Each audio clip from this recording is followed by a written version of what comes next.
Order! Order! You are an incorrigible delinquent at times.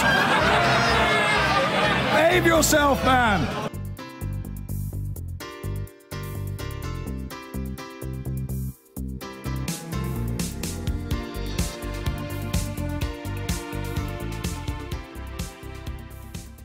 Brexit is back centre stage today, with the Brexit Secretary, David Davis, due to give a speech this afternoon setting out the government's vision for the transition period, the 2 or so years after we leave the EU in March next year. But when it comes to life after Brexit, there have been plenty of noises off to show that not everyone in the Conservative Party is happy. When Chancellor Philip Hammond took to the stage in front of business leaders at Davos yesterday, he said that Britain's trade relationship with the EU will only change, hopefully very modestly, after Brexit. Well, that met with a frosty response from Downing Street, with a government spokesperson saying any new partnership could not be described as very modest changes. And it definitely prompted boos from many pro-Brexit Conservatives back in the UK. Jacob Rees-Mogg said the government's timid and cowering approach risked squandering the potential gains of leaving the EU, and added that close alignment after Brexit is unacceptable. The former minister, Andrew Percy, put it more bluntly and said the Chancellor should put a sock in it.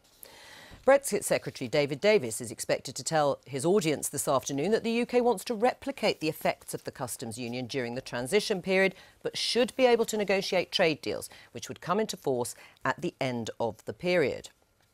Well, the Chancellor, Philip Hammond, has been speaking to journalists in Davos this morning, and Kamal Ahmed asked the Chancellor if he was a hyper-soft Brexiteer.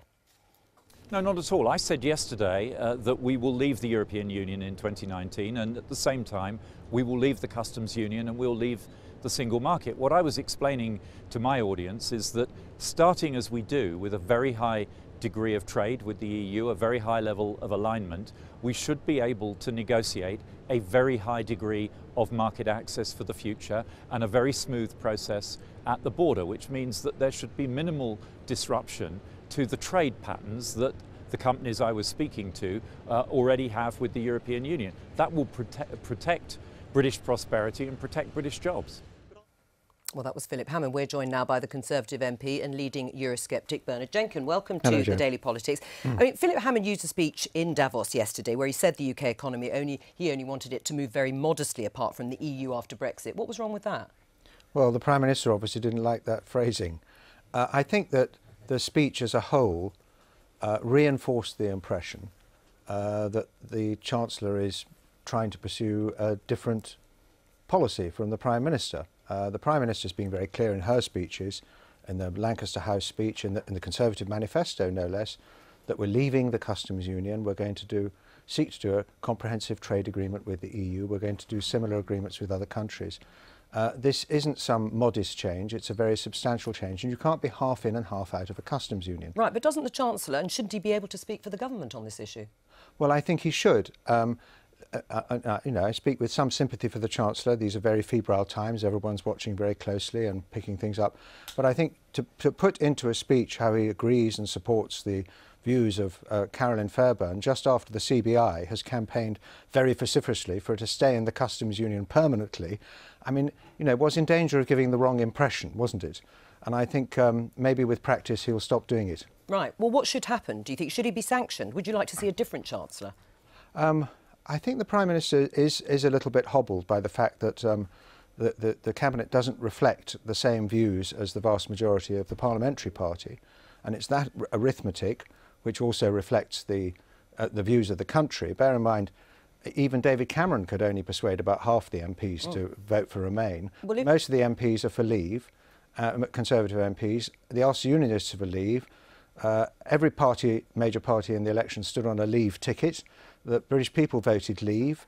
House of Commons and House of Lords have all voted Leave. Right. So, you know, but Philip Hammond is saying that Britain is leaving the customs union and the single market. I don't think smuggling the United Kingdom back into a very similar arrangement that we're just leaving constitutes leaving in most people's minds. Prime Minister answered a question in the House of Commons just before Christmas to Sir Edward Lee. She made it absolutely clear we are going to have full regulatory autonomy. Now, if you're in a customs union, you don't have full regulatory autonomy. You can't have full regulatory autonomy. Right. But Philip Hammond wants to do trade deals with other countries, you need full regulatory autonomy. So what do you say to Philip Hammond when he says he wants close alignment, even after we've left the EU, with the institutions?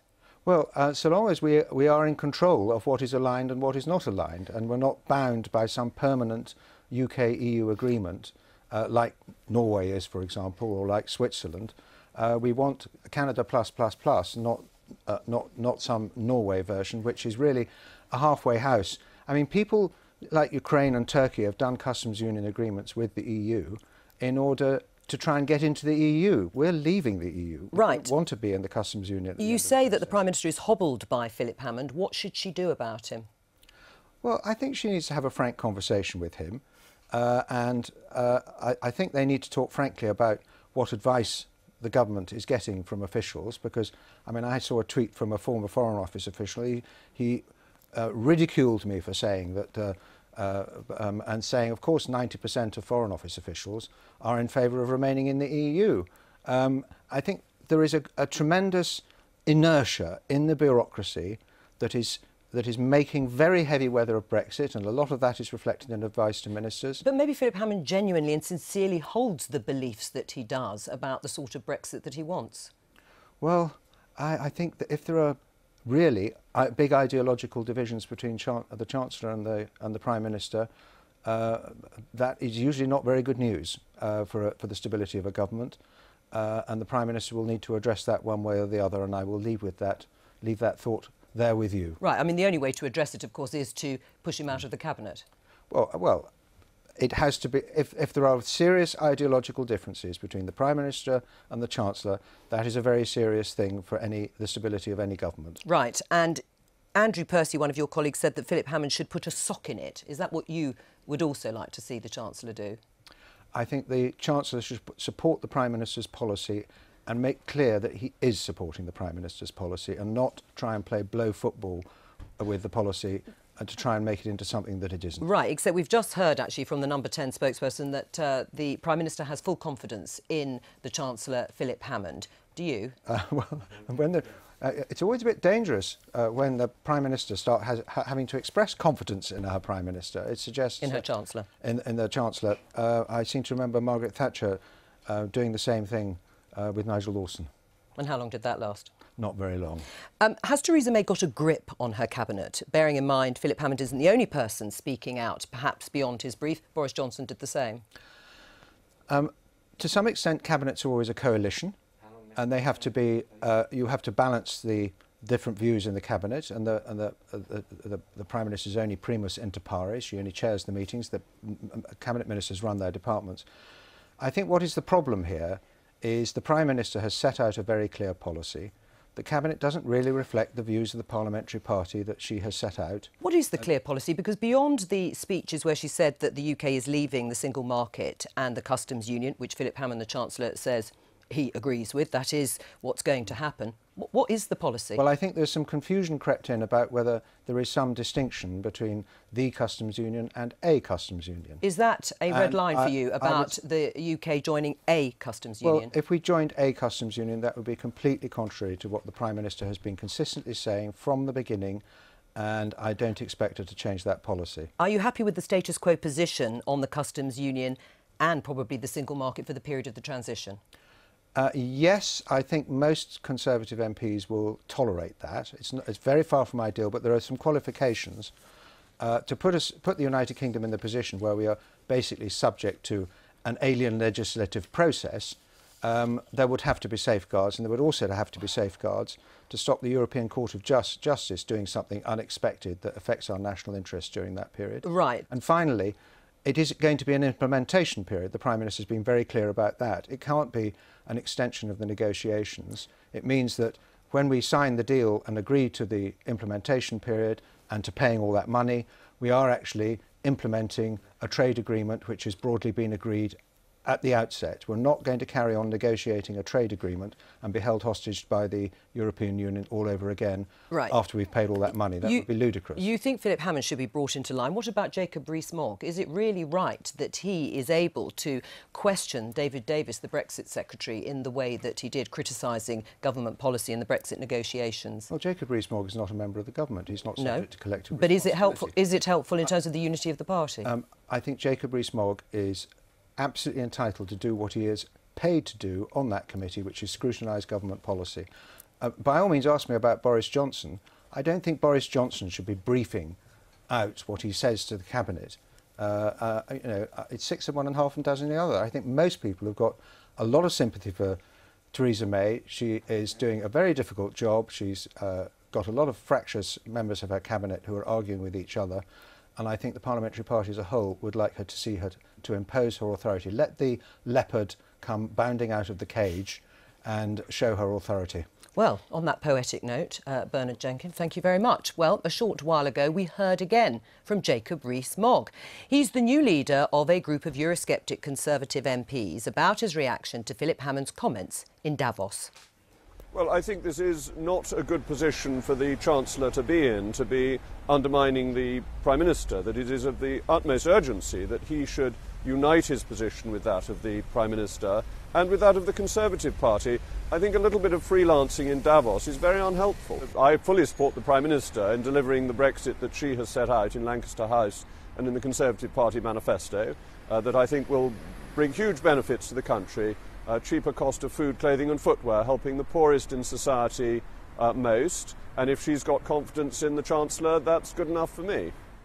Jacob Rees-Mogg. Well, joining me now and listening to that was the Conservative MP and former Minister Ed Vaizey. Welcome to the programme. You just heard your colleague Bernard Jenkins there saying that there are big ideological differences on Brexit between the Prime Minister and the Chancellor. She needs to do something about that. In other words, sack him.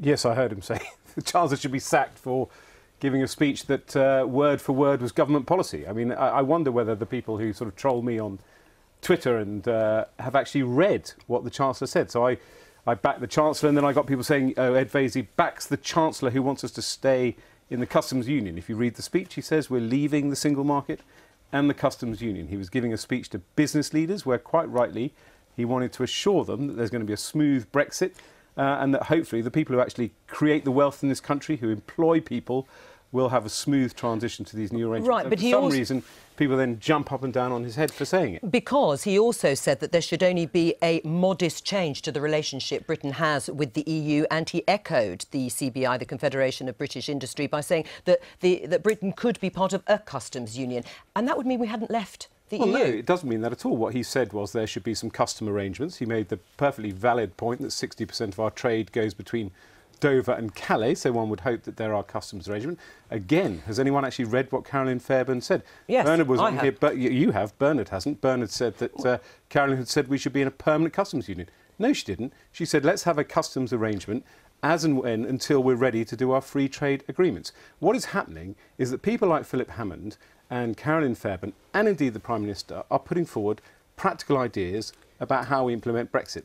And Brexiteers come tour the television studios saying it's outrageous, but they won't tell us what they actually want. If you want regulatory Well, he has. He's just said regulatory divergence. What does that mean? Right. Well, he wants a completely different system in independence. If you have your maximum trade with your European neighbours who are physically close to you, it would make sense to have, broadly speaking, similar regulations. We're just implementing the GDPR, the General Data Protection Regulation. It's a European directive that we helped negotiate as members of the European Union, and the reason we're implementing it is because we want data regulations that are similar between Britain and Europe. Right. I don't see anything wrong with that. I don't see that as a loss of sovereignty. I think it's a perfectly sensible and practical measure. Except that Theresa May and Number 10, I should say, then slapped down the Chancellor for what he said. Why? Well, why do you think? I've no idea. Why would you slap down your Chancellor for saying expounding government policy? Because she doesn't agree with him, because there are ideological differences between the two, because of the vision for Brexit. I've read every single word of the Chancellor's speech. I've read every single word of Theresa May's speech in Florence. I've read them both again today I can't see any difference between the two. Right, but modest changes, those words are what upset Number 10 because they are espousing something that is going to be a radical, dramatic difference when Britain leaves the EU. He talked about leaving, he said it's very clear we're leaving in March 2019. He said it's very clear we're leaving the single market and the customs union. I see nothing wrong with the Chancellor of the Exchequer of Britain saying to a group of business leaders that hopefully over time the changes that they see will be relatively modest in the sense of these people who are trying to run businesses and export to the rest of the world. So do you think that Theresa May, it was unnecessary for Number 10 to slap down the Chancellor? I have no idea why they would slap down the Chancellor for expanding government policy, word for word government policy. Right, what do you say then to Jacob Rees-Mogg when he took David Davis to task for a negative tone, not optimistic enough about the Brexit negotiations? Is he right? Well, I thought David Davis and Jacob Rees-Mogg were meant to be on the same side. I mean, they're both Brexiteers. Yeah, but what do you make of the fact that he doesn't think there is a positive enough tone on Brexit? Well, again, that's what I find so odd about all this. Again, if you read what Philip Hammond says, he spends the first half on Brexit. He's trying to say to business leaders, we're going to do this as smoothly as possible. And then he's ambitious. He talks about technology, artificial intelligence, robotics. He talks about a 21st century British economy. He's very ambitious and excited about it. The whole theme of Davos, to take out Matt Hancock, the Secretary of State for Digital, was about the technology revolution going on in the UK, the fact that we're a centre for AI. So the whole tone of the government is about optimism and ambition. Clearly Jacob Rees-Mogg, who speaks for... Well, you'll have to ask Jacob Rees-Mogg, of course, but we are taking, says Philip Hammond, two completely interconnected and aligned economies with high levels of trade between them and selectively moving them, hopefully very modestly apart. Jacob Rees-Mogg says the British people didn't vote for that. They didn't vote for the management of decline. They voted for hope and opportunity, and politicians must now deliver it. Yes, well, I think that's what Philip Hammond is desperately trying to deliver, with Jacob Rees-Mogg sort of standing at his shoulder criticising him. I think he's trying. You know, we have the largest level of employment we've ever seen. We've just had some fantastic growth figures this morning. Why would you, as a Chancellor, want to say, I'll tell you what we'll do, over the next year or so, we'll throw it all up in the air and create a huge amount of uncertainty? I prefer a Chancellor to say, it'll be smooth, orderly and disciplined. Can the Prime Minister survive much more of this? Yes, of course she can. And should she? Yeah, of course she could. I mean, how much disillusionment is there amongst your colleagues on the backbenches about her leadership and the Brexit negotiations? Well, I got very depressed after the party conference and mouthed off in a radio interview, and I coined as a result the acronym DRIFT, don't use a radio interview for therapy. And of course I should have mouthed off Use a TV interview instead. Exactly, I should have, well, this is the new therapy, so I should have mouthed off against Boris. So Boris completely ruined our conference by setting out his own Brexit position. Now he briefs out what he's going to say to the Cabinet, and I do agree with Bernard that I think Boris's behaviour leaves a lot to be desired. So I think it's not the Prime Minister we should be focusing on. We should be perhaps asking some of her Cabinet colleagues to row in behind her and stick to the script. Right, but if Philip Hammond's allowed to speak out about it, why can't Boris Johnson? Well, that's the point. I think Philip Hammond did stick to the script. This is absolutely essential. A very important thing, so just a little fine detail. Overnight, Number 10 did not immediately slap down the Chancellor. The immediate response was, obviously, the Chancellor says what the Chancellor says, and it was only when they became aware that Jacob Rees-Mogg and others were very upset about these words about modesty, did Number 10 realise that there was a problem. The problem was with those people, I think Ed's absolutely right, those people who don't really want to engage in a practical conversation about how you would deliver Brexit, but are very, very keen to retain the sense of feeling aggrieved and betrayed that Brexit, they can't sort of stay in this realm of exhortation and heroic rhetoric of emancipation. They don't really want to get involved in the detail. They were very upset. And so the Prime Minister felt she had to distance herself from the Chancellor. But Ed's absolutely right. The Chancellor was basically saying government policy. And the most important word that you heard Bernard Jenkins say earlier was the word if. If there is a difference ideologically between the Prime Minister and the Chancellor, well, there isn't, really. She has given the Chancellor permission to do the Brexit that discretely she is doing. Right. She doesn't want to front that up with those people on her backbenches who think it's going to be a betrayal. Claire, what do you say to that? I think that the vision of Brexit as a kind of stable, serene, modest affair is what is most affronting and most worrying. And I know that the disparaging term Brexiteers is used, but I think it should be worrying for anybody who voted Brexit, or indeed anyone who voted Remain but want Brexit to mean something. I mean, the commentator Robert Colville, who makes the point he voted Remain, says, oh, God, we're going to get a kind of you know, rubbish photocopy version of Brexit. And I feel that that's what people fear.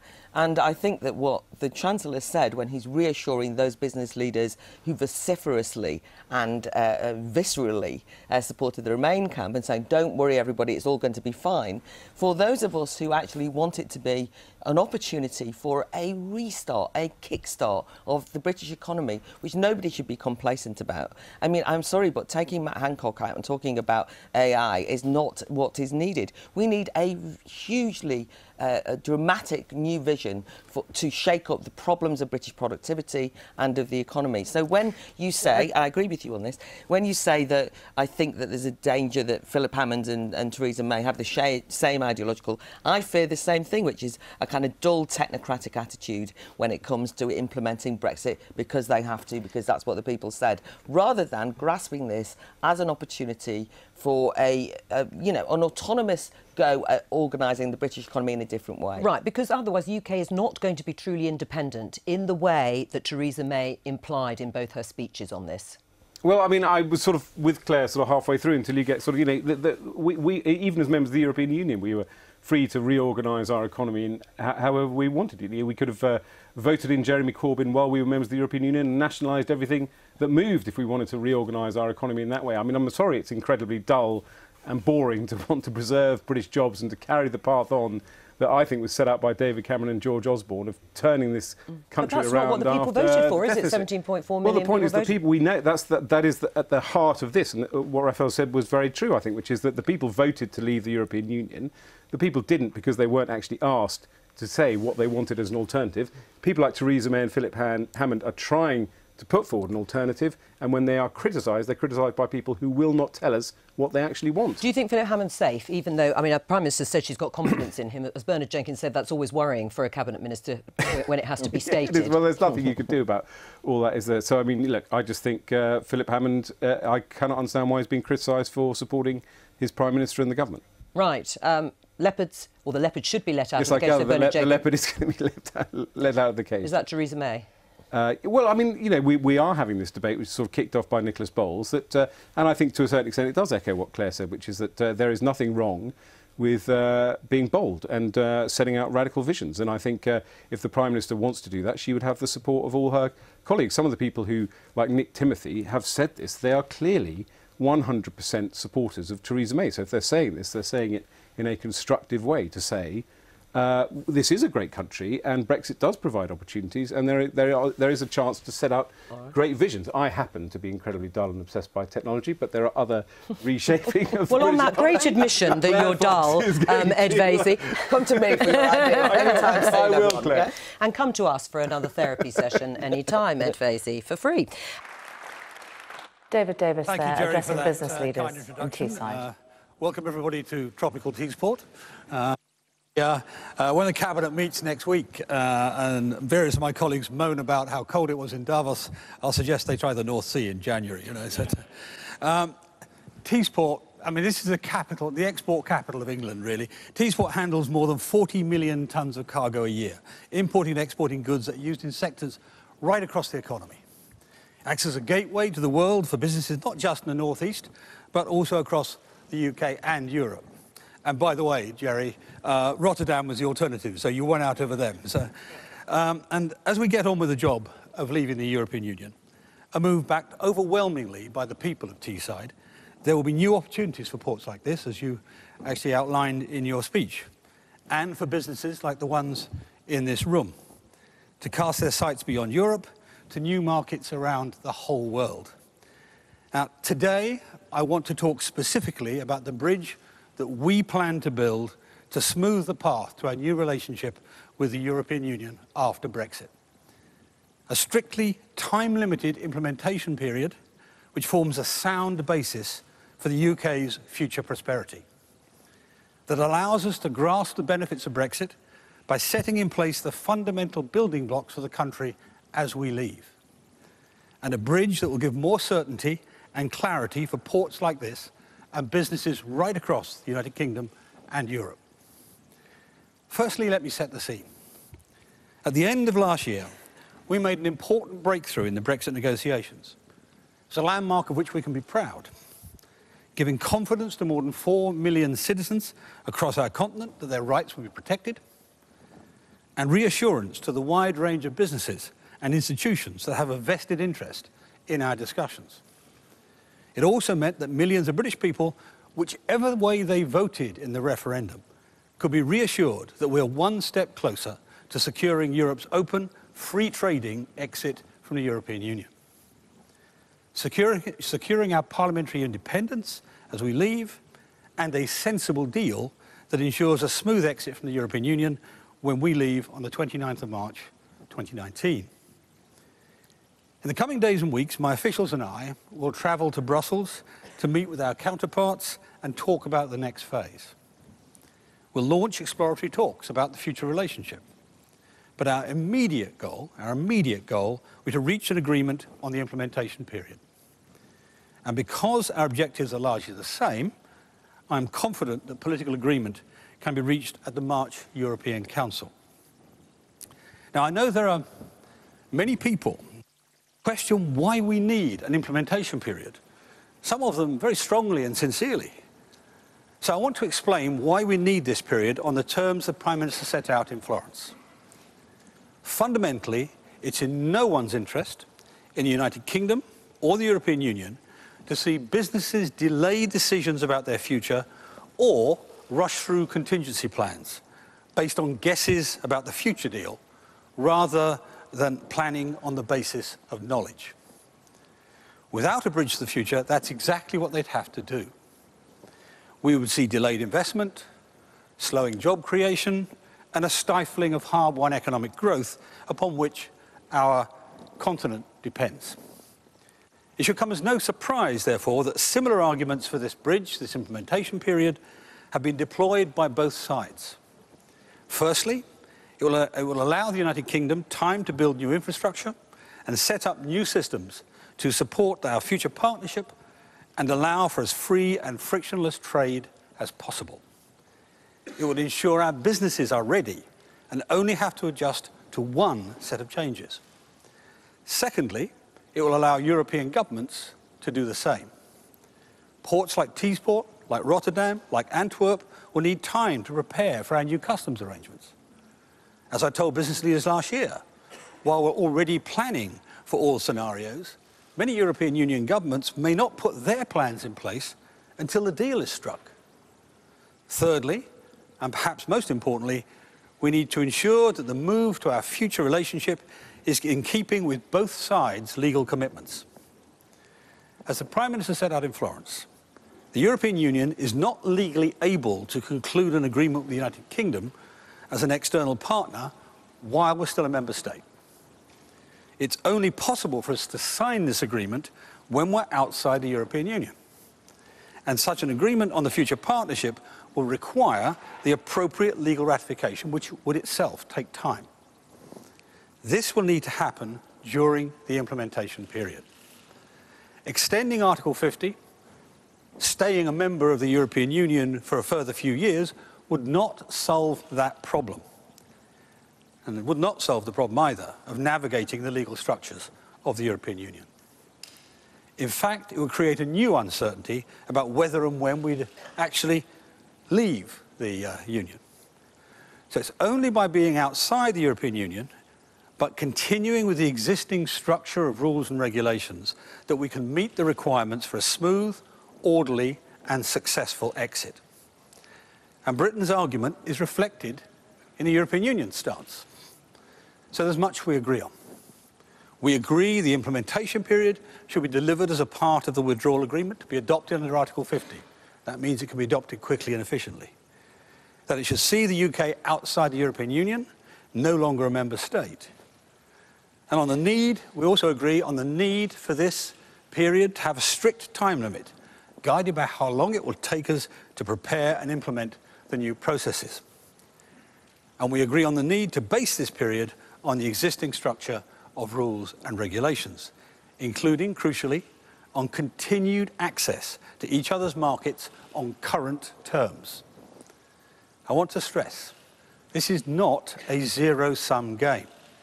We both stand to benefit, which is why Britain and the European Union are on the same page on the need for this period. Now, for such a period to work, both sides must continue to follow the same stable set of laws and rules, without compromising the integrity of the single market and the customs union, to which we will maintain access on current terms. Maintaining the same regulations across all sectors of the economy, from agriculture to aviation, transport to financial services, as part of a new international treaty, in keeping with the existing structure of EU rules that will allow a strictly time-limited role for the European Court of Justice during that period. During this implementation period, people will, of course, be able to travel between the UK and EU to live and work. And as agreed in December, we'll fulfil the financial commitments we have made during the period of our membership. With Britain upholding its responsibilities during this period, it follows the European Union will need to respect our rights and our interests too. And this means we must discuss how regulators and agencies can best provide continuity and clarity for businesses during this period, in a way that benefits everyone. Of course, we will leave the institutions of the Union next March, but we will still make our voice heard. This will be a relationship where respect flows both ways, as we move from being a member of the European Union to its closest partner. A relationship which will not just be for the short term, but one which will endure to our mutual benefit for decades and indeed generations to come. And it's in that spirit we should approach the implementation period as the bridge to this new relationship. That means each side committing to not taking any action that undermines the other, because it usually takes around 2 full years for major legislation to make its way through the European Union system into law. Virtually all of the laws that will come into effect during this time will have been drafted while the United Kingdom was a member state. However, we will have to find a way, to agree a way, of resolving concerns if laws are deemed to run contrary to our interests and in which we have not had our say. And we will agree an appropriate process for this temporary period. So that we have the means to remedy any issues through dialogue as soon as possible. That's very, very important. That if there are new laws that affect us, we have the means to resolve any issues during that period. Now, the implementation period has implications beyond the relationship between the UK and the European Union. It's also relevant to our relationships with the rest of the world, both through existing international agreements struck during our membership of the European Union and the new trading relationships the United Kingdom will build on the outside. The existing international agreements we are party to should continue to apply during this period. They are an important part of the existing EU structure of rules and regulations to which we remain a part during the implementation period. And they cover a wide range of areas from aviation through to security. They also include trade agreements the EU has struck while we're a member, so this matters particularly with respect to T-Sport. These trade deals are, by their definition, mutually beneficial. So whether you're a Dutch manufacturer or a British farmer, it's in the UK and EU's interest that the deals that we've already been signed stand during this period. That's also in the interest of the countries who've signed those trade deals with the European Union. So since the terms of trade between the UK and EU will not have changed, a simple step forward is for all parties to agree the United Kingdom will continue to be a party to those agreements, while we continue to work on ensuring that they maintain their effects in perpetuity. And of course, the biggest international challenge we face is ensuring the security of our continent. Throughout this period, as in our future partnership, the United Kingdom and the European Union will need to work together and respond to the ever-changing threats we face in areas from terrorism to cybercrime. There are both known and unknown threats. Therefore, there should not be any obstacles at all, to us jointly deciding to take action in the face of these shared challenges during that implementation period. Our top priority will always be the safety of our citizens. Now, while the aim of the implementation period is to provide certainty and continuity, we must keep sight of the fact that this is a bridge to a new future partnership, where crucially the United Kingdom is outside the single market and outside of the customs union, where the United Kingdom courts are sovereign once more, and where the United Kingdom can take advantage of its status as an independent trading nation, forging its own way in the world. So during the implementation period, the UK must be able to prepare for this new relationship, not just with the European Union, but with the rest of the world too. Contribute. During the period when people from the EU move to the UK freely, they will have a registration system in place. It will have no bearing on people's ability to work or visit, but the system will allow us to better plan for future public services and to prepare for a future immigration system. And as an independent country, no longer a member of the European Union, the United Kingdom will once again have its own trading policy. Now, this is a vital aspect of this period. For the first time in more than 40 years, we'll be able to step out and sign new trade deals with old friends and new allies around the globe. Increasingly, we are trading with the key emerging markets of the world in the Asias and Americas. The UK's fastest growing export markets between 2005 and 2014 included countries like China and Brazil. These are the future. We'll be able to build on this in coming years. Of course, maintaining access to each other's markets on current terms means that we will replicate the effects of the EU customs union during the implementation period, including new rights and obligations of trading arrangements entered into by the European Union. But participating in a customs union should not and will not preclude us from formally negotiating and indeed signing independent trade agreements. Although, of course, they'll not enter into force until the implementation period has ended.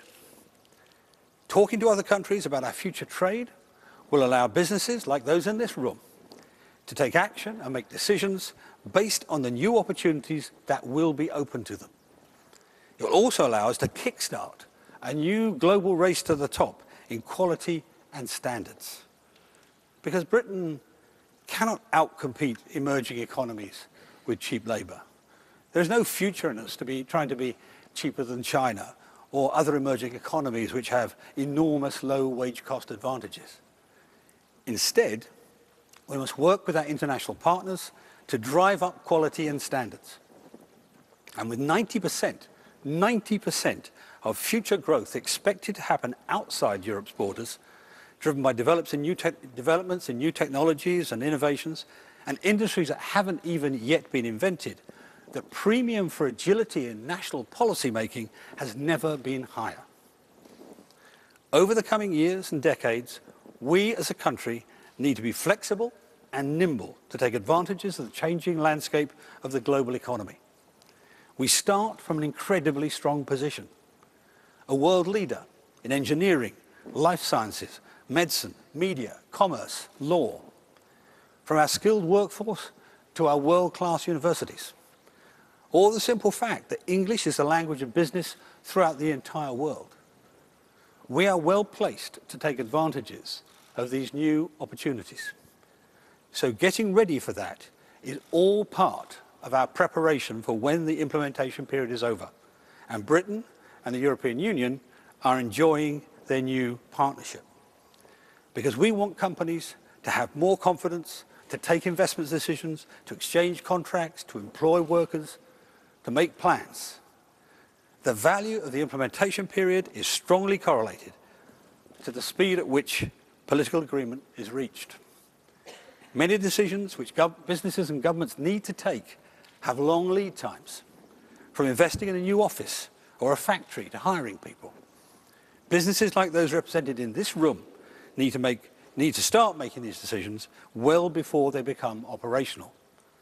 Speed is of the essence, because the longer we leave talking about the implementation period, the less valuable it becomes to the businesses right across Europe. The next few months, therefore, are unprecedented an unprecedented chance for the United Kingdom and the European Union to work together, to build on the progress that we've already made and provide that much needed clarity and security for our firms, for our economies, and for our citizens. That's what they expect us to do, and that's what we will do. Thank you.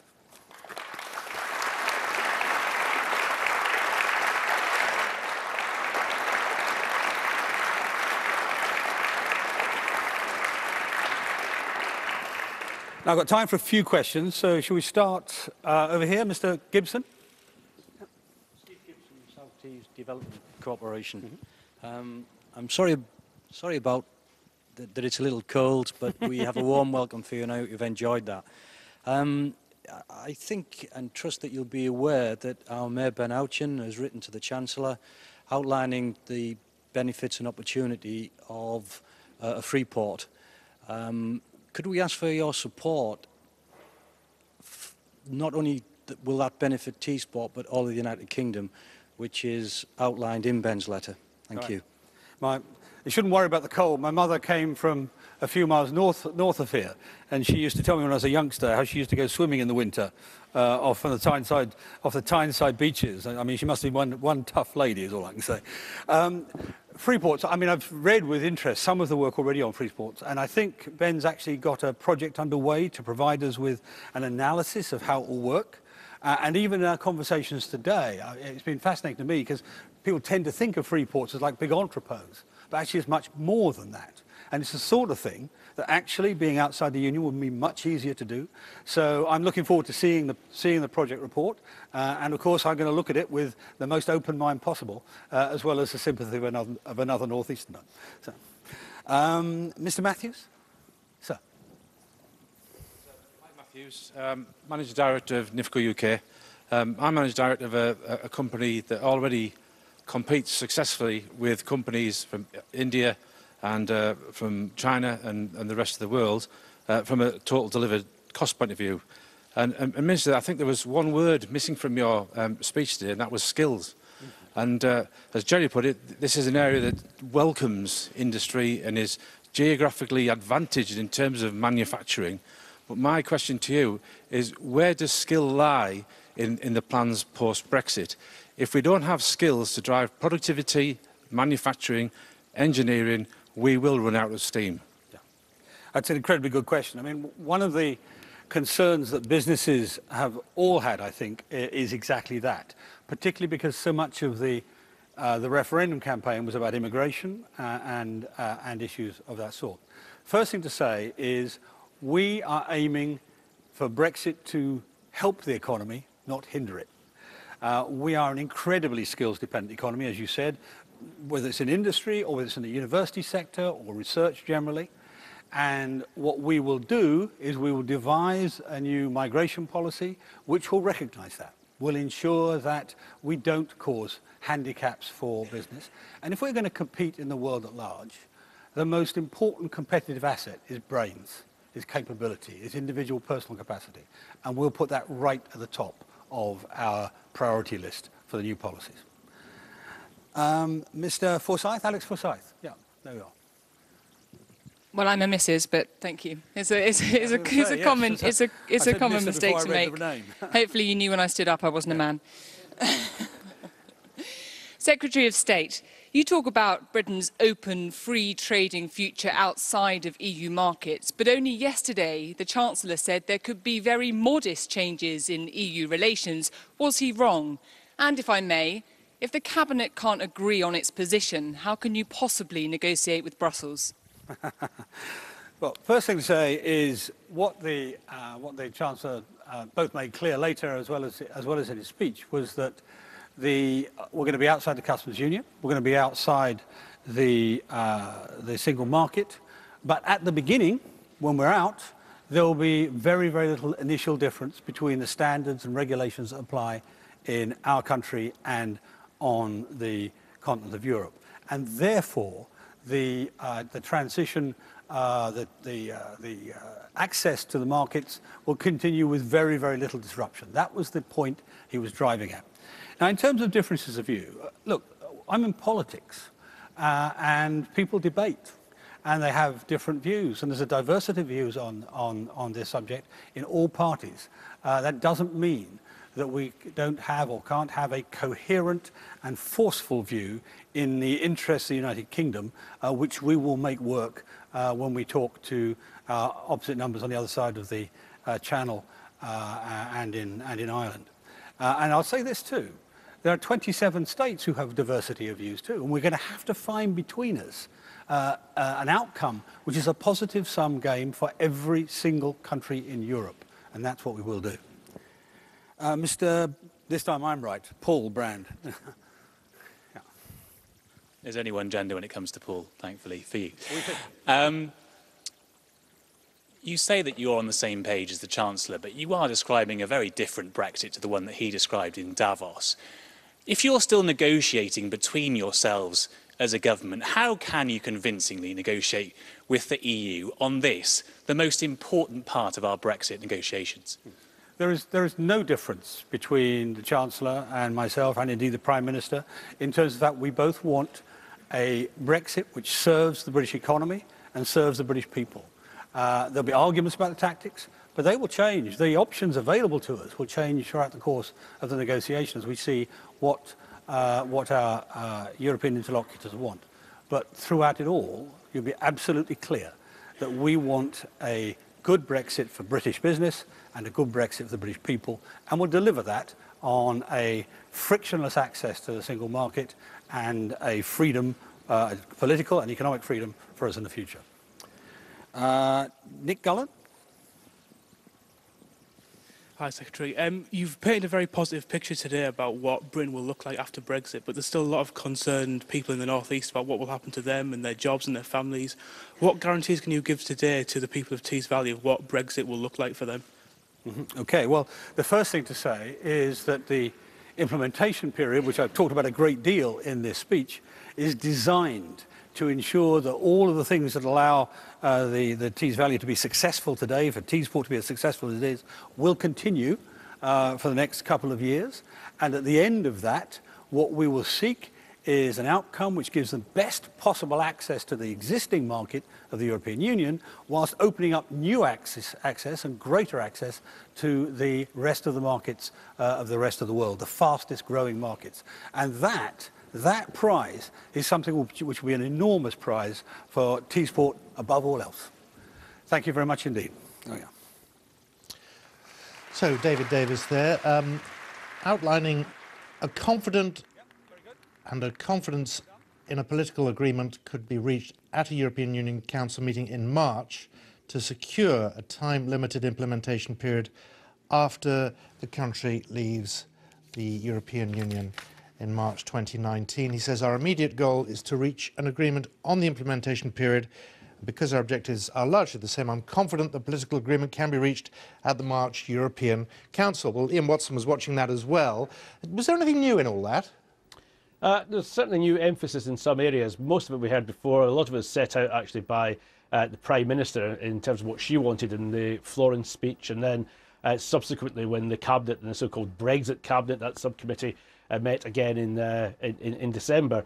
But in effect, what he was doing was stressing that during the implementation period, he wanted Britain to be free to sign its own trade agreements. And he did actually say the word sign those trade agreements, not just negotiate them, not just open talks, but be able to sign those agreements, although they, of course, couldn't come into force until after an implementation period had finished. And he also made it very clear that he wanted, during that implementation or transition period, he wanted to make sure that we got the benefits of existing trade deals negotiated while we were a member of the EU. But he also added, actually, Simon, that he wanted to see these arrangements continue in perpetuity, although I think that will have to be negotiated when they get on to talking about trade and not just these more narrow negotiations on transition, which, as you say, he wants to see completed really by about the middle of March. I think what was also interesting as well was he conceded, of course, that something which some Leave campaigners don't like, that there'd have to be time-limited jurisdiction of European Court, and in addition to that, freedom of movement in effect would continue as well. But his message was really for them to try and keep their eye on the prize, and that Britain would be, for the first time in 40 years, he said, free to negotiate its own trade policy. Yeah, he talked about a bridge, but not in the same sense of Boris Johnson's bridge. Now, he mentioned a bridge an awful lot of the time, which is a rather strange analogy to use when you're at a port. Nonetheless, Boris is, of course, talking about a physical bridge to the continent. What he was talking about was a bridge from EU membership at the moment to if you like, our freedom from the European Union at the end of an implementation period. That is the bridge, and of course a big discussion of what tolls will be charged by the European Union while we're on that bridge, and just how quickly the traffic will flow as well. So there will be, let's keep the analogy going, but there will be two-way traffic in terms of freedom of movement during that time. But what he was also trying, I think, to emphasise was that during that period, this would not simply be membership of the European Union by another name. We'd be beginning to put in place the kind of arrangements we'd want to see for future infrastructure, for new customs arrangements and so on, once we'd actually left. Right, end of the bridge analogies now. Ian, thank you very much. Ian Watson there in Westminster. Let's bring in our senior political correspondent, Robert Nisbet. He's been listening to Mr Davis there. Davis attempting to reassure businesses, Robert. Will it work? What were the key points for you? Well, he was certainly trying to calm down this sort of speculation about an argument around the cabinet table about what the future relationship should be. Obviously, this split within the Conservative Party has emerged once again over the past week, with the Chancellor on the one hand saying that he thought that in terms of regulation, that Britain and the EU would move apart only very modestly after Brexit Day in 2019. That infuriating some of the Brexiteers, who are saying it was timid, that we should be seizing the advantages of Brexit, and in order to do that we needed to leave properly so we could sort out trade deals with the rest of the world and take advantages and develop our own regulations where we thought it would protect Britain's best interests. So this speech and this question and answer session we've just had now is not only dealing with the politics of it, he is trying to say once and for all, this is what the implementation period is about. We're trying to reassure not only businesses but governments around the European Union that they won't have to rush through contingency plans, that they will have a period to adjust. And this comes as the equivalent of the Financial Times in the Netherlands has just published a report suggesting that the port of Rotterdam, which is the biggest port as regards shipments to and from the United Kingdom, saying that at least 500 additional customs officers would be required, and that the cost could total 600 million euros a year to the businesses that operate out of Rotterdam port if Brexit isn't sorted out fairly soon. So those are the realities in which David Davis is trying to set out a framework, calling the implementation period not a transition period but a bridge to the future for our future relationship, trying to reassure Brexiteers that we will have left, but the transition period or the implementation period will be necessary in order to smooth the exit as we start to decide which regulations we want to stay more closely aligned to and which ones we want to take control of ourselves. So this is an intensely political speech. He's trying to calm down the rows from both wings of the party. Whether this has been sufficient, we will find out in the next few hours, days and weeks. Robert, thank you. More now, as comments made by Chancellor Philip Hammond about very modest changes in the UK's relationship with the EU sparked backlash among Brexiteers and further tensions within the Conservative Party. So, is Theresa May still in charge, and when will the Conservative Party sort out its differences? Well, joining me now to discuss this is the Labour MP and supporter of Open Britain, Stephen Doughty. He's joined by the former advisor to Nigel Farage, Michael Heather. Gentlemen, good to see you this afternoon. Thanks for joining us. Stephen, if I could firstly start with you, should the relationship, the difference be modest as suggested by the Chancellor Philip Hammond? Absolutely. I think we need to focus on what's good for you. And that means a very close relationship with our biggest trading partner. I think we should stay within the single market and the customs union, and I think the British public have the right to change their minds at any time as the facts become clearer. We want what's right for our businesses, what's right for jobs, and what's right for the economy going forward, not some ideological ultra-Brexit that's being pushed by some of the hard right-wingers in Theresa May's government and indeed in Parliament. They're in a complete shambles at the moment. They're all over the place. Open warfare, really, between different parts of the cabinet. That simply is not a way to run a government. Michael?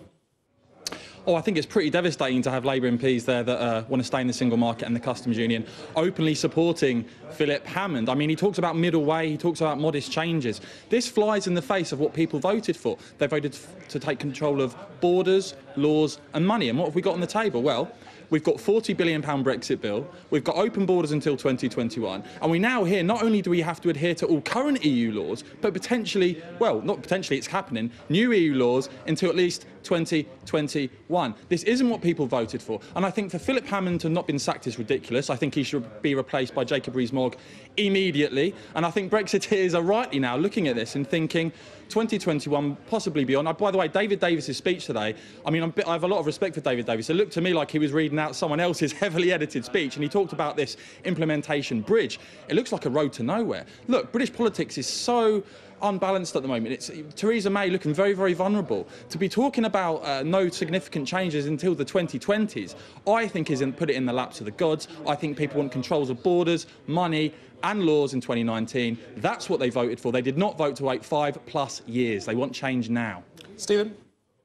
Well, people didn't vote to make themselves poorer, and I think as the facts come forward, many people who voted in good faith to leave, I have many friends and family members who voted to leave, and indeed many constituents, and they voted for leave for lots of different reasons, not just those ones that Michael set out. And the fact is, as they learn about the costs, you know, we're talking about now a huge multi-billion divorce bill, a multi-billion leaving bill, money being diverted from, for example, frontline policing in the NHS to pay for Brexit. That's not what people voted for. They voted for that extra money for the NHS on the side of the bus, but we now know that was a complete lie. And I think as the facts change, the people have the right to change their mind. But what is clear is that this government is in an utter shambles over this. We need to be thinking about the best relationship for jobs, businesses and our country going forward. That is not what we're being given by the government at the moment, and it's certainly not what we're being offered by those on the extreme right wing of the Tories, like Jacob Rees-Mogg, who quite frankly would sell us out as some sort of low regulation, you know, bargain basement bottom country, you know, more aligned with Donald Trump's America. Well, Mr. that's Mogg not the way that most British people want. Jacob Rees-Mogg isn't here to defend himself on that. But Michael, I mean, when the Chancellor says that we are leaving the European Union, we're leaving the single market, we're leaving the customs union, but he wants maximum access to European markets with minimum friction, when you read between the lines, what does that say to you? Look, he knows exactly what he's doing, doesn't he? Every single opportunity, he's arguing for a watering down of this process, a delay, a dither, and the people have had enough of it. And for Labour MPs, by the way, like Stephen, to say that we want to remain in the single market, as if Labour voters, working class Labour voters, voted leave, thinking we'd go on with open borders. I mean, is he having a laugh? And I also want to say, in terms of the customs union, why do Ramonas still want to stop us negotiating global trade deals? Why are they so insular? Why are they so isolationist? Why don't they want us to take and grab these big global opportunities? We had the US president sat next to our Prime Minister talking about how he wanted to do a trade deal, a huge increase in trade that would create jobs. And we've got politicians in this country arguing against it. These little Europeans are holding us back. They've already taken a spanking in 2016. They lost the referendum. They're trying to rerun it now. Look, the public have moved on. We want control of borders, laws and money. And that's what people voted for. And frankly, if you want to live in this cloud cuckoo land of pretending that's not what people want, I'm sorry, but you're going to end up with huge electoral repercussions, because working class Labour voters have had enough of the Labour Party going on, presuming that they voted leave to continue with open borders. I mean, it's an absolute joke, frankly. You're living in a parallel universe. Well, as somebody who's working class and grew up on a former council estate and represents many working class Labour voters, I can tell you from speaking to them on a regular basis, they didn't vote to make themselves poorer. So they didn't vote to block up 99% of our trade, Dover, which is with the European Union. They didn't vote to block up our ports. Did they? They didn't block their vote. They didn't in Wales. They certainly didn't vote to see our trade that we have, for example, with Ireland diverted on new ferries going from Spain to Ireland, which is what's going to happen at the moment because of Brexit. Let's talk about the real facts here. This isn't about ideology. This isn't about slogans. This is about the real facts where the rubber hits the road. And if you listen to businesses like I do up and down my own constituency, and I listen to businesses across the UK all the time, they are deeply worried about the direction this government is headed in, and they are extremely worried about this sort of right-wing fantasy that Michael is putting forward. You know, the idea that we're going to get some wonderful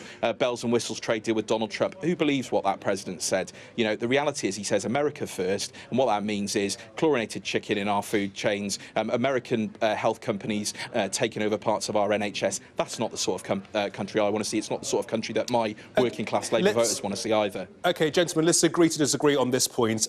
Michael, let's talk about the Prime Minister and what all of this means, because there is a war of words going on. I think it's fair to say, I think it's justified to say that. It once again highlights the difficulty that she currently has in keeping her party together. You've got two sides, and they seem to be pushing each other further and further away. Yeah, I mean, it amazes me. You had Prime Minister's questions, and you've got sort of Philip Hammond flanking the Prime Minister, of course. It's like the Remoaners are still in charge. They're on the losing side. And if she wants to bring about any sort of radical push here, she should have what I call evangelical leavers, Brexiteers who really believe in this. Don't see this as some sort of weird obstacle, but are really enthusiastic, who believe in it, and who will do away with the type of Ramona pessimism that we hear from Stephen, that we're not good enough to go out there and control our borders, make our own trade deals, make our own way in the world, talk to the US president. I think it's magnificent now we're in a position to talk to presidents and premiers about global trade deals. And I think Theresa May, you know, this dithering and delay, I think you're going to see, and I think you'll see some of this next week, you're going to see significant pressure now put on the Tory party and put on Theresa May from outside and inside, because we are not going to stand for this anymore. We are not going to go down a road, this potential Norway solution. We're not going to go into the 2020s of, well, we'll do lots of things in 5, 6, 7 years.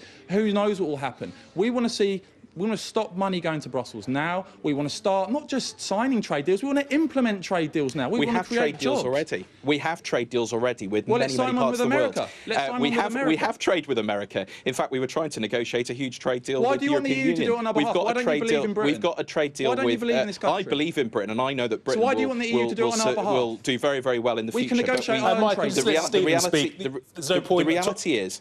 No, the reality is the vast majority of our existing trade is with other European countries. There are geographic neighbours. In Wales, we trade a huge amount with Ireland. It's the truckers and the business people who are going along that M4 corridor to and from Ireland who rely on that trade. The minute you start putting extra customs checks in place, the minute you start changing the regulations and diverging from that is the minute that you start putting jobs and our economy at risk. And the sort of religious sort of zealotry that you hear from somebody like Michael is exactly the problem we've got here. We need to be talking about the facts. The British people need to understand the facts. People who voted Leave and Remain are well able to look at those facts and decide for themselves which way they want to go forward. There isn't just one way forward on Brexit. There are many, many approaches, and the British people have the right to know the facts and to be able to change their mind if they don't like the direction that we're headed in. That's democracy, not this kind of religious zealot fantasy that Michael is putting forward. Stephen, if we go back to my original question, I mean, what does this mean for the Prime Minister? Because in many ways, the problems facing Theresa May are the same problems that face the Labour Party right now. Michael alluded to it a few moments ago. The fact of the matter is many voters in Labour constituencies and Labour heartlands have voted for the United Kingdom to leave the European Union. So there's a mirror image here. A lot of problems facing Theresa May, a lot of problems facing Jeremy Corbyn. There are a range of views in the Labour Party. It's best to be honest about that. But the reality is that actually the vast majority of Labour voters, there's a complete myth out there that Labour voters voted to leave. The vast majority voted to remain. And the vast majority, based on the very recent polls in the last few days, want us to stay in the single market and the customs union. And many are calling now for rethinking about the whole thing. And that's because of the sorts of things they're seeing now, the lies that were told on the NHS, the fact we're not getting that money that was promised on the side of the bus, the fact that their jobs and businesses might be at risk, and the fact that we're seeing now a huge hit on our NHS. We're now seeing nurses and doctors leaving the NHS in droves at a time when the NHS is under huge pressure in all parts of the United Kingdom. That is a complete mess. It's certainly not what was promised. And, you know, we want an NHS, we want jobs, we want a strong economy going forward. I don't believe that's done by following this sort of, you know, ideological fantasy that Michael would take it down as, oh, it'll all be all right on the night jam tomorrow, everything's going to be fine. Well, the reality is things aren't going to be fine in the short term. They're going to be very difficult, and they're going to be difficult for the sorts of voters that I represent in my constituency, Labour voters who voted often leave in good faith but are now realising that what they were told is not what they're going to be getting. Stephen Doughty, MP, Michael Heaver. Gentlemen, the debate continues. Thanks for your time. The Brexit Secretary David Davis has outlined the government's plans for the transition period after Britain leaves the EU in March next year. He confirmed that during that time, the UK would be free to sign new trade agreements. But Mr Davis played down rifts within his own party over Europe, insisting there was no difference between himself, the Chancellor and Theresa May. Our political correspondent Alex Forsyth reports. In Teesside today, the Brexit Secretary was trying to calm troubled waters. Surrounded by businesses dependent on EU trade, he promised certainty and continuity when we leave. David Davis set out the government's plans for a transition period of up to 2 years after Brexit. This is a bridge to a new future partnership, where crucially the United Kingdom is outside the single market and outside of the customs union. He said for business there'd be no dramatic change, but the UK would start to talk trade with other countries, all to be negotiated with the EU. But for now, it's comments by his cabinet colleague causing problems. The Chancellor said there could be very modest changes in EU relations. If the cabinet can't agree on its position, how can you possibly negotiate with Brussels? Look, I'm in politics and people debate and they have different views, and there's a diversity of views on this subject in all parties. That doesn't mean that we don't have or can't have a coherent and forceful view in the interests of the United Kingdom. Ministers don't always want their divisions laid bare. Today, the Chancellor insisted he backed the government's view. I was speaking about our trade relationship with the EU, and it is the government's policy that we want to maintain the maximum possible access to markets and the minimum friction at our borders. Nonetheless, his comments angered some Tory MPs, although they insisted they're still behind Theresa May. Downing Street has made it clear that the Chancellor did not represent government policy, and government policy remains as set out by the Prime Minister. But the businesses Brexit will affect say the political discord is damaging. This car parts manufacturer in Redcar relies on being able to import from and export to the EU. And its boss wants far more clarity from the government about its long-term Brexit plan. I think it's been pretty shambolic, and I just wanted them to get on with it. From the contrary statements that are coming out and the infighting that's happening, I don't know what they're expecting to achieve. I don't know what the targets are, because it's just wishy-washy. Businesses like those here, which rely heavily on trade with the EU, crave certainty. The government says that's what the transition phase will offer. The trouble is, the Conservative Party simply cannot agree on what should come beyond. And as talks slowly approach future trade relations, what has so far been a fragile truce among the Tories looks rocky. Alex Forsyth, BBC News, Teesside. The UK economy grew faster than expected in the last 3 months of 2017, according to new figures. The Office for National Statistics said it grew by 0.5% instead of the expected 0.4%. But economic growth for the whole of last year was the slowest since 2012. Our economics editor, Kamal Ahmed, reports. Building a stronger economy. Global growth in China lifting businesses like this one in Oxfordshire, making health equipment for export. It's been a challenge. It took about 3 or 4 years for us to gain approval to sell into China. But with a bit of patience and dedication, we've now got those approvals. And we're seeing that uplift in business now that we're able to expand into a market the size of China. Speeding around the World Economic Forum in Davos, the Chancellor selling Britain abroad. Our export markets are growing. We've seen strong growth in services in this quarter. The economy is just resilient. It has been much more resilient than people expected. Also here, the Governor of the Bank of England. Yes, the UK economy is growing, but it is slower than many of our competitors. The world economy is accelerating, and we haven't seen that yet. But there's a prospect, and I think this is an important point, is there's the prospect this year, as there's greater clarity about the relationship with Europe and subsequently with the rest of the world, for a recoupling, if I can use that term, borrow from Gwyneth Paltrow, sort of conscious recoupling of the economy with the UK economy with the global economy. Gwyneth Paltrow to one side, let's look at the positives first. The UK has certainly had a better end to the year than many people expected. Employment is high and growth is picking up. But just as the Governor warned, there is this drag on the economy, and that, at least in part, is down to Brexit uncertainty. We talk to businesses who tell us that they're waiting for greater clarity about the future before they invest. What I'm very clear about is that as we move forward, and we made very good progress in December, as we move forward in this negotiation, we will be able to start to deliver that clarity. It's not all about Brexit, of course. Economies are complicated things, and we haven't reached full velocity. that productivity problem, that income squeeze all weigh down on our performance? I think we've still got the same problem. Austerity is rolling on, the government hasn't listened, that's impacting upon people's wages as well as their demand overall. In addition to that lack of investment, we've been saying it for years now, we need scaled up investment in our economy to grow our economy, make it more productive. The economy is being fixed to an extent. Manufacturers are doing well. Will that optimism now spread to the rest of Britain? Kamal Ahmed, BBC News, Davos. Here, the Brexit Secretary admitted today that there is division within the Tory party over the UK's exit from the European Union. David Davis was trying to calm backbench fears over the terms of the divorce, anger that has led to around 40 of them signing letters that could see a challenge to Theresa May's leadership.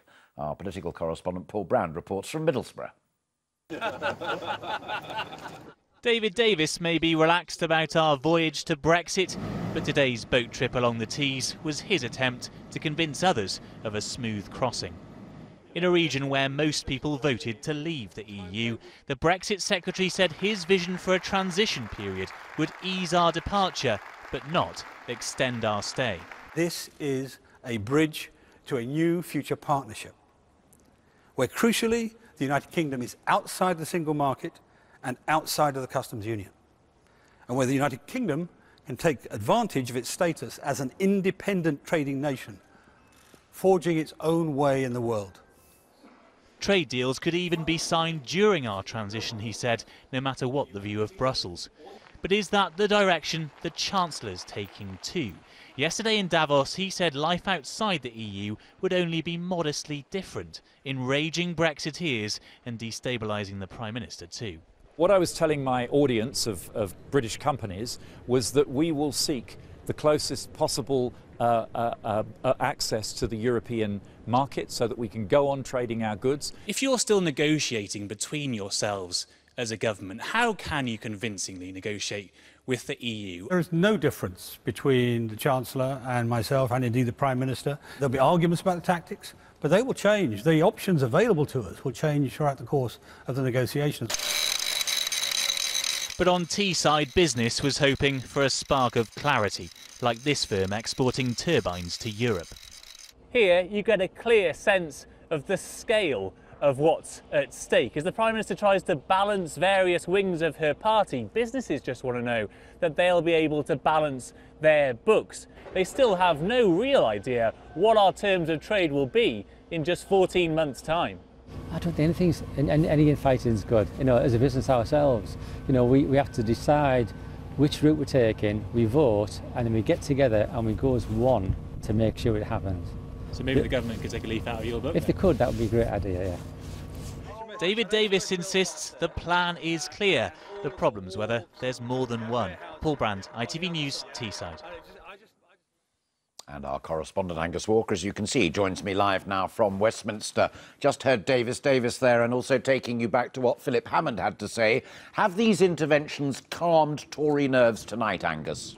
Well, it was certainly a day when interventions were needed. There were a number of Brexit-supporting Tory MPs who were spooked by what the Chancellor said when he said there would only be modest differences between the UK and the EU at the end of the Brexit process. So David Davis went out there to soothe the brows of his troubled colleagues, and it was the emphasis in his speech that was really important, emphasising that Britain would be able to sign trade deals during the transition period, not just negotiate them, and also that the transition period would be strictly time limited. What really raised eyebrows today, though, was another intervention from the Chancellor, Philip Hammond, saying that his colleagues should stick with the PM. Why would he have to say that unless there was a risk that the PM could become unstuck? And that is all feeding into broader unhappiness being expressed by some Tory MPs. One telling me this afternoon that around 30 to 40 letters of no confidence have been sent to Tory High Command expressing their unhappiness with Theresa May. Angus, thank you. Now, the Chancellor, Philip Hammond, has risked stirring up more Conservative divisions over Brexit by suggesting the UK should seek a middle way in the negotiations. Yesterday, he earned a rebuke from Downing Street after saying changes in relations between Britain and the EU could be very modest. But in a speech in Middlesbrough, the Brexit Secretary, David Davis, tried to smooth things over, insisting there was no difference between him, the Chancellor, and Theresa May. Paul McNamara was there. Staring out to broad horizons, goods welcomed from around the world, there are metaphors aplenty in the northeast for a Brexit minister selling his vision of the future. Today, David Davis outlined some of his ambitions for an implementation period after the UK leaves the EU. A period of still being aligned with the EU, but open for business with the world. But participating in a customs union should not and will not preclude us from formally negotiating and indeed signing independent trade agreements. Although, of course, they'll not enter into force until the implementation period has ended. A simple, positive message, but according to some Tories, one undermined by their own Chancellor. Yesterday, Philip Hammond said he hoped our departure from the EU would be very modest. A divided cabinet then? There is no difference between the Chancellor and myself, and indeed the Prime Minister, in terms of that we both want a Brexit which serves the British economy and serves the British people. There'll be arguments about the tactics, but they will change. The options available to us will change throughout the course of the negotiations. We see what our European interlocutors want. The Chancellor needed to stick to the script, said furious Brexiteers yesterday. Today at the World Economic Forum in Davos, he was forced to go before the cameras and have another go. So I said yesterday that we will leave the European Union, and when we do so, we'll leave the customs union and the single market. And those are significant changes. But what I was telling my audience of British companies was that we will seek the closest possible access to the European market so that we can go on trading our goods. Labour critics said Mr Davis's speech today didn't actually deliver any real substance. At least they were listening. This was meant to be a speech that delivered a grand vision for Britain's future that ultimately got somewhat overshadowed by infighting from David Davis's own party. Here in the North East, though, the tribal tribulations of the Conservative Party don't appear to be that high on the agenda. But the government taking too long to deliver what they overwhelmingly voted for is. 'Cause I'm leaving on a jet plane. That frustration and some Brexit fatigue is felt by almost everyone we spoke to down the road in Redcar. How do you think the negotiations are going? Oh, it's just taking so long. I think most people, even though they voted, it's just dragging on and on and on. And the sooner they make their mind up and go for it, then people know what's going to happen. Would you be happy then with the hardest of all Brexits as long as it's clean and quick? Yeah, I think so. Even though you're a Remainer? Exactly, yeah. Stand up for themselves. Stand up for... Is that what you think? You think they're not standing up for themselves to Europe? No, because those that are doing the negotiations, as far as I'm concerned, they didn't want to leave Brexit anyway. And so they're just dragging their heels. And hopefully it'll all go away.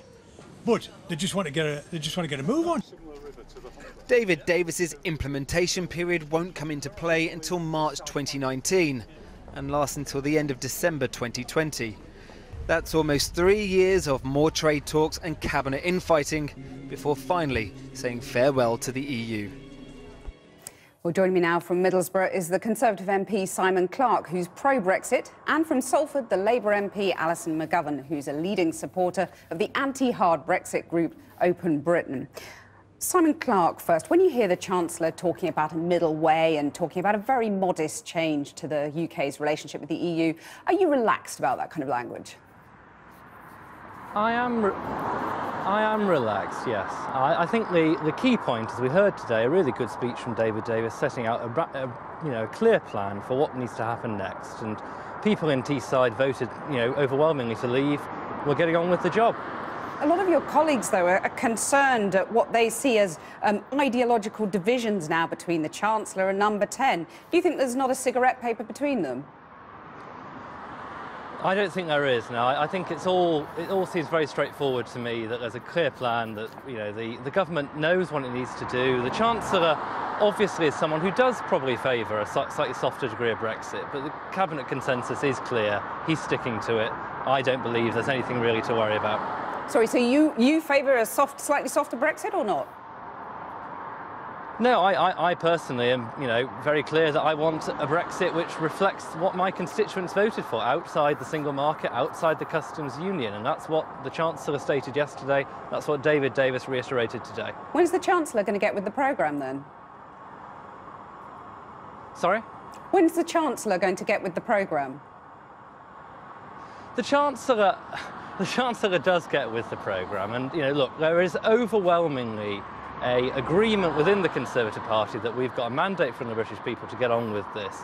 And we, look, I'm not particularly interested in the internal dynamics of the cabinet infighting, because there's always going to be an element of robust discussion, and David Davis was clear about that. At the end of the day, though, there is a settled position, which is that we're leaving the single market, we're leaving the customs union. There's going to be an implementation period during which we can sign trade deals with other countries. That's our objective. We've got to get on with the job of actually delivering it.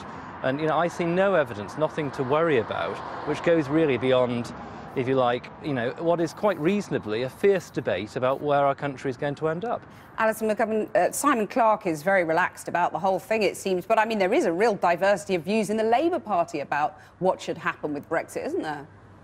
Well, none of the businesses that I speak to in the Northwest are as relaxed as that. I mean, they're having to take investment decisions now, and they don't know what the regulatory regime is going to be, because there seems to be a high level of dispute in the cabinet itself, which is why this is taking so long, as the people in your clip said.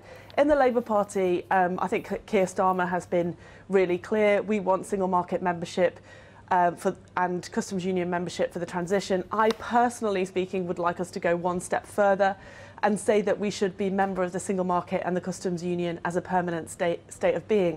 But you haven't, sorry to interrupt, but you haven't actually got your leader and the Shadow Chancellor to agree to that, because, I mean, both Jeremy Corbyn and John McDonnell are pretty anti-single market membership, aren't they? So there is a clear split within Labour. I think anti is a bit strong. I think both of them have said things in the past week or so that means that they're really considering what it is that we need to do to deliver on our promise that we would have a jobs-first Brexit.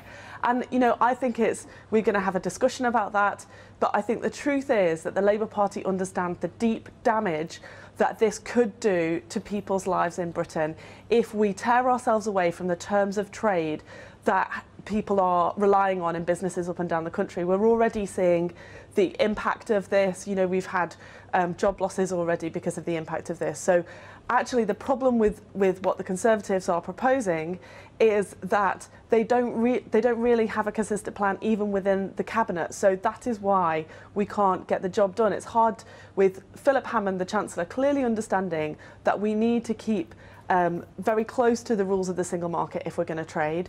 But the hard Brexiteers like Jacob Rees-Mogg won't allow that kind of realism, right, and they won't allow the cabinet to make a decision. Let me put that to Simon Clarke then. Simon Clarke, did you hear that? The split is causing business damage. Sorry, the traffic noise is extremely loud. Well, to sum up, the split in the Conservative Party in the cabinet is causing business damage. Can you hear me now? I think we might have lost Simon Clarke there. So let me go back to you, Alison McGovern. I mean, the transition period that David Davis set out today of around 2 years, is that something that you are happy with? Is that a positive move for you?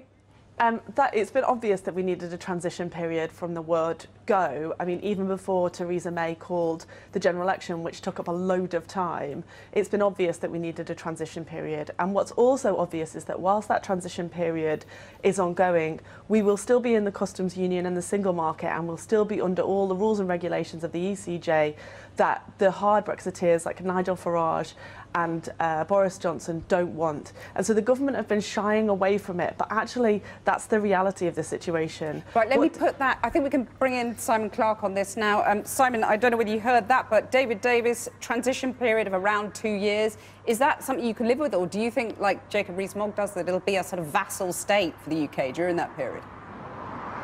No. A transition period of 2 years is about right. We have a very clear need to make sure that businesses only face one moment of transition. That's what the transition period is there to deliver, to ensure that at the end of 2021 we can move forward with certainty into our new relationship with the EU.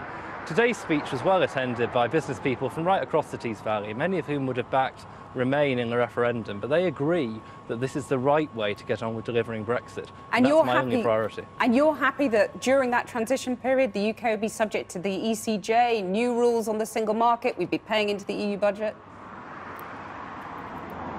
Yes, I think I am for that time, because in the end the priority is the long sweep of history after we leave, not these 2 years. And crucially, no EU legislation is going to be adopted which we will then have to adopt, which we won't have a say on. David Davis is very clear that during that time, if any new law was proposed which we wouldn't approve of, then there'd need to be a mechanism to resolve that difference. And so that's my only real concern. He's addressed that point, so I think the rest is fine. Well, Alison McGovern, there's a growing clamour, according to a new opinion poll, for a second referendum on whatever deal comes out of the end. I mean, is Labour shifting on that? Would you back a second referendum? Well, look, we had a general election last year where the public did not back Theresa May's version of hard Brexit. The Labour Party didn't win the general election either. So now we have to figure out how to move this negotiation forward in the best interests of the public. I've set out what I think, which is membership of the single market and the customs union, and other people in Parliament agree with that. But yeah, I think in the end we do need some kind of democratic mandate. I'm not a huge fan of referendums, if I'm honest. I would prefer a general election. But I think people do realise that at the moment there isn't a democratic mandate for what Theresa May is pushing forward with. Right. Her cabinet is confused, and we cannot proceed on this basis. Alison McGovern, Simon Clarke, apologies for the sound problems on that, but thank you both very much for joining us. Now, the art of letter writing is not dead. In the last half hour, business leaders have received an epistle from 3 cabinet ministers, Hammond, Davis and Clarke, reaffirming their vision for the next stage of Brexit. It's a detailed letter. Here's a highlight, and I quote, "We will then finalise the text of the withdrawal agreement to give the implementation period legal form at the same time as we build out with the EU the framework for our deep and special future partnership." Stirring stuff. That's their version. Let's see if our diplomatic editor, Mark Urban, can make next week's Phase 2 negotiations sound just a little bit more exciting.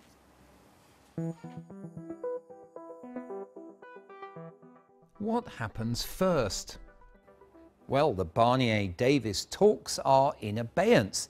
Instead, right now, in order to avoid a cliff edge, the UK falling out of the EU in March 2019 without a deal, they have to agree a transition phase. And they aim to do it very quickly over the next few weeks. It's urgent and it is a high priority on the agenda, and we're hoping that that's going to be negotiated in the next couple of months. It's not entirely straightforward. I think we understand that the terms on offer it will be basically a continuation of the status quo, although of course the UK will have left the EU and therefore won't have a vote or seat at the table in future decisions.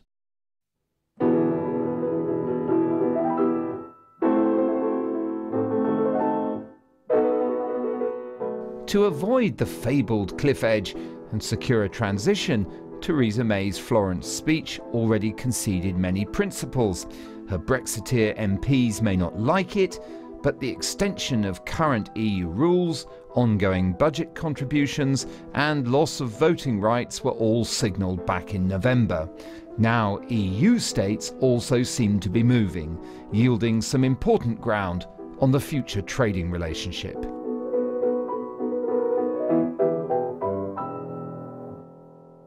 Michel Barnier insisted even last month that the UK had a binary choice between a single market Norway deal or a Canada-type trade deal, a point he rammed home with his graphic about Britain's Brexit choices. But the Canada comparison isn't really that useful and is already being undermined by people like Emmanuel Macron, who is saying quite clearly that Britain could get something far more ambitious than Canada's free trade treaty. You will have your own solution, and my willingness, and that will be a bespoke special solution for Britain. Sure, but you will. I take these 2 references because this special way should be consistent with the preservation of the single market and our collective interest.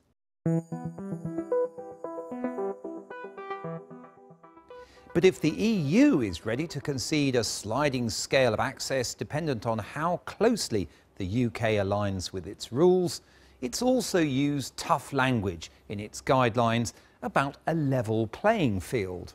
Under these terms, it'll try to close off the possibility of a deregulated Britain gaining a competitive advantage, what some Brexiteers call the Singapore model. Singapore has a very authoritarian regime and totally different conditions for the economy. But I believe that United Kingdom is competitive due to the fact that it has the best universities in Europe, that London will remain the most important financial hub, not only in Europe, but worldwide.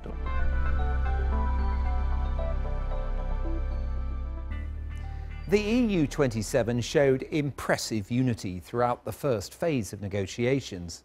But for months, people in Brussels have been telling me that they're not quite so confident it'll be so united in phase 2. Some countries are far more closely integrated with the UK economy after all, and some will have to pay more into the EU budget as British contributions taper.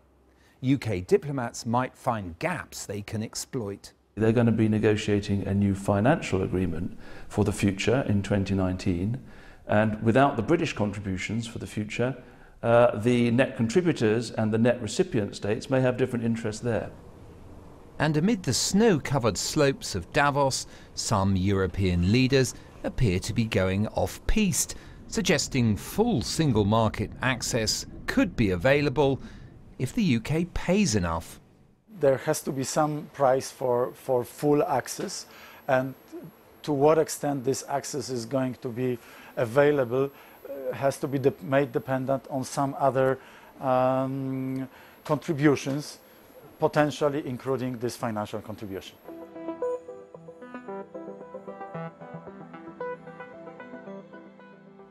Perhaps the biggest change in Brexit atmospherics since the Phase 1 agreement last month is that European leaders, taking Britain's concessions on the Irish border as evidence that Downing Street is pursuing a softer way to Brexit, are starting to discuss the mutual interest in minimising trade disruption.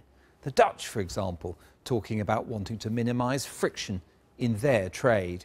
The initial reaction that the United Kingdom must be punished is now changing, and people begin to understand that the only reasonable solution is to find an arrangement that is the best possible for both sides, that takes into account the interests and the needs of both sides. And I hope that the view of the Dutch Prime Minister will be the common view in the European Union. The Dutch Prime Minister is in the same situation as the German Chancellor. For the German economy, it is extremely important not to damage the economic relations. Of course, what European leaders want are further signs that the UK intends to be very closely aligned on single market and customs rules. That possibility delights them, and one former Commission Mandarin told me it could lead to speedy trade agreements, including on access for the financial sector. The only problem in that case, he said, was I don't know how you could conclude meaningful trade deals of your own. Negotiators in Brussels will burn the midnight oil in coming months. But key choices, reconciling the global trading vision of Brexit with the mutual interest in keeping trade disruption to the minimum, must be taken by Theresa May's government, and soon. Our diplomatic editor, Mark Urban.